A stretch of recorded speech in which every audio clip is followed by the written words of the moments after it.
SIT ಅನ್ನುವಂತಹ ನಮ್ಮೆಲ್ಲರ ನಿರೀಕ್ಷೆ, ನಮ್ಮ ಮುಂದೆ ಇರುವಂತಹ ನಿಜವಾದ ನ್ಯಾಯ ತಂದುಕೊಡುವಂತಹ ನ್ಯಾಯಧೂತರು, ಧರ್ಮಧೂತರು, ಅವರು ನಮಗೀಗ ಬಹುದೊಡ್ಡ ಬೆಳಕಿನ ಕಿಂಡಿಯಾಗಿ ಕಾಣ್ತಿದ್ದಾರೆ. ಕಾರಣ ಏನಂದರೆ, ಹತ್ತಾರು ನೂರಾರು ಹೆಣ್ಣು ಮಕ್ಕಳ ಆರ್ತನಾದಕ್ಕೆ, ಗೋಳಾಟಕ್ಕೆ, ಸಂಕಟಕ್ಕೆ, ಅವರ ನರಕ ನೋಡಿ ಆ ಮಣ್ಣಿನಲ್ಲಿ ಹೂತು ಹೋಗಿದ್ದಕ್ಕೆ, ಅವರ ಆತ್ಮಗಳು ಇವತ್ತು ಕೂಡ ಬಿಕ್ಕಳಿಸ್ತಿದ್ರೆ ಆ ಆತ್ಮಗಳಿಗೆ ಶಾಂತಿ ಸಿಗಬೇಕು ಅಂದರೆ ನ್ಯಾಯ ಸಿಗಬೇಕು, ಧರ್ಮ ಉಳಿಬೇಕು. ನಿಮಗೆ 2 ಕೇಸನ್ನು ಇಲ್ಲಿ ಎಕ್ಸಾಂಪಲ್ ಕೊಡಬೇಕು. ಅದಕ್ಕೂ ಮುಂಚೆ ಒಂದು ಚೇರನ್ನು ತೋರಿಸ್ತೀನಿ. ಆ ಚೇರ್ಗೂ ಇಲ್ಲಿನ ಪ್ರಕರಣಕ್ಕೂ ಒಂದು ಸಂಬಂಧ ಇದೆ. ಆ ಸಂಬಂಧ ಎಲ್ಲಿದೆ? ಏನು FIR ದಾಖಲಾಗಿದೆ 0039/2025. ಅದರಲ್ಲಿ ದಾಖಲಾಗಿರುವಂತಹ 2 ಸಾಲಿನಲ್ಲಿರುವಂತಹ ಮಾಹಿತಿ ನೋಡಿ. ನೀವಿಲ್ಲಿ ನೋಡ್ತಿದ್ದೀರಲ್ಲ, ಇದು ಮಾಮೂಲಿ ಚೇರ್ ಅಲ್ಲ. ಈ ಚೇರ್ ಸುಮಾರು 63 ಜನರ ಬಲಿ ಪಡೆದಿದೆ. ಈ ಚೇರ್ ಹೇಗೆ ಕೊಲೆ ಮಾಡ್ತು ನಿಮ್ಗನ್ನಿಸ್ಬಹುದು. ಅದಕ್ಕೊಂದು ಕತೆ ಹೇಳ್ತೀನಿ. ಅದು 1702 ಇಂಗ್ಲೆಂಡ್, ಬಸ್ಬಿ ಸ್ಟೂಪ್ ಚೇರ್ ಅಂತ ಇದ್ರ ಹೆಸರು. ಈಗ ಅದು ಇಂಗ್ಲೆಂಡ್ನ ಯಾರ್ಕ್ಶೈರ್ ಮ್ಯೂಸಿಯಂನಲ್ಲಿದೆ. ಯಾಕಿದೆ ಅಂದರೆ ಅದಕ್ಕೊಂದು ಶಾಪ ಇದೆ ಅನ್ನುವಂತಹ ಒಂದು ನಂಬಿಕೆ ಇದೆ. ಆ ಚೇರ್ ಮೇಲೆ ಯಾರೇ ಕೂತ್ರು ಸಾಯ್ತಾರೆ, ಒಂದು ಆತ್ಮ ಬಂದು ಕೊಲ್ಲುತ್ತೆ ಅಂತ ಹೇಳ್ತಾರೆ. ಆತ್ಮ ದೆವ್ವ ಅವರವರ ನಂಬಿಕೆಗೆ ಬಿಟ್ಟ ವಿಚಾರ. ಆದರೆ ಒಂದು ಎಕ್ಸಾಂಪಲ್ ಕೊಡಬೇಕು. 1702ರಲ್ಲಿ ಡೇನಿಯಲ್ ಅಟಿ ಅನ್ನುವಂತಹ ವ್ಯಕ್ತಿ ಮತ್ತು ಅವರ ಅಳಿಯ ಥಾಮಸ್ ಬಸ್ಬಿ ಇಬ್ರು ಒಂದು ಬಿಸ್ನೆಸ್ ವಿಚಾರಕ್ಕೆ ಜಗಳ ಮಾಡ್ಕೋತಾರೆ. ಆ ಜಗಳ ಅಂತ್ಯ ಆಗೋದು ಇದೆ. ಥಾಮಸ್ ಬಸ್ಬಿ ತಮ್ಮ ಮಾವ ಡೇನಿಯಲ್ ಅಟಿಯನ್ನ ಕೊಲ್ತಾನೆ.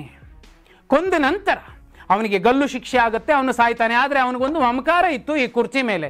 ಈ ಕುರ್ಚಿ ಮೇಲೆ ಯಾರೇ ಕೂತ್ರು ಸಾಯಿಲಪ್ಪ ಅನ್ನುವಂತಹ ಶಾಪ ಹಾಕಿ ಅವನು ಸತ್ತಿದ್ದ. ಆ ಕಾರಣಕ್ಕೋಸ್ಕರನೇ ಈ ಕುರ್ಚಿಯ ಸತ್ಯಾಸತ್ಯತೆಯನ್ನು ಕಂಡುಹಿಡಿಯೋಕೆ ಹೋದಂತಹ ಎಷ್ಟೋ ಜನ ಕೂಡ ನಿಗೂಢವಾಗಿ ಸಾವನ್ನಪ್ಪಿದ್ರು.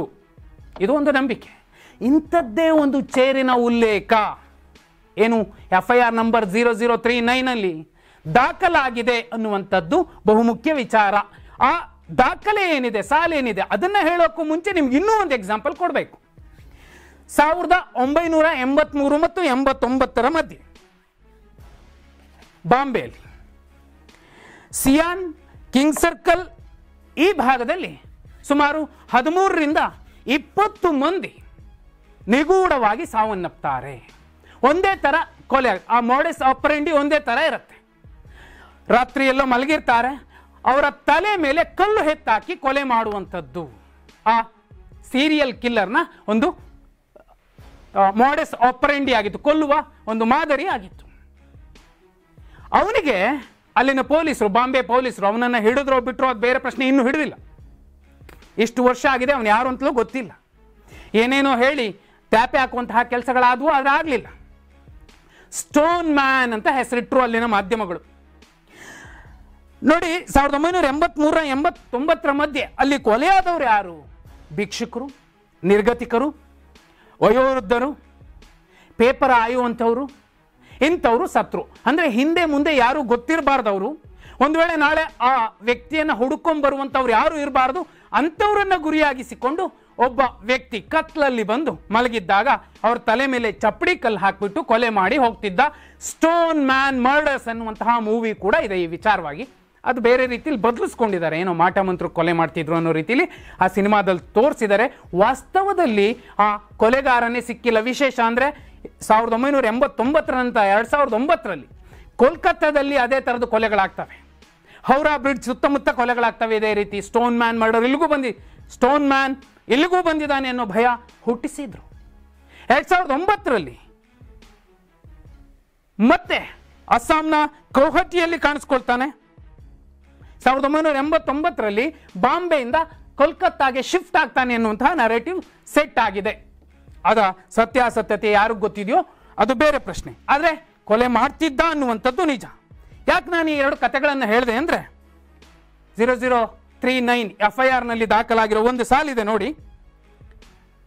ಧರ್ಮಸ್ಥಳ ಪ್ರದೇಶದಲ್ಲಿ ಭಿಕ್ಷಾಟನೆಗೆ ಬಂದ ಬಡ ಮತ್ತು ನಿರ್ಗತಿಕ ಪುರುಷರು ವ್ಯವಸ್ಥಿತವಾಗಿ ಕೊಲೆಯಾದ ಅನೇಕ ಘಟನೆಗಳಿಗೆ ಸಾಕ್ಷಿಯಾಗಿದ್ದೆ. ಅವರನ್ನು ಕೊಲ್ಲುವ ವಿಧಾನವು ಅತ್ಯಂತ ಕ್ರೂರವಾಗಿತ್ತು ಅನ್ನುವಂತಹ ಸಾಲು ದಾಖಲಿಸಿದ್ದಾರೆ.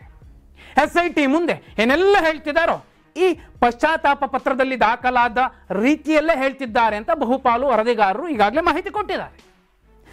ಚೇರ್ ಅನ್ನಲ್ಲ, ಅಲ್ಲೊಂದು ಚೇರ್ ಇದೆಯಂತೆ.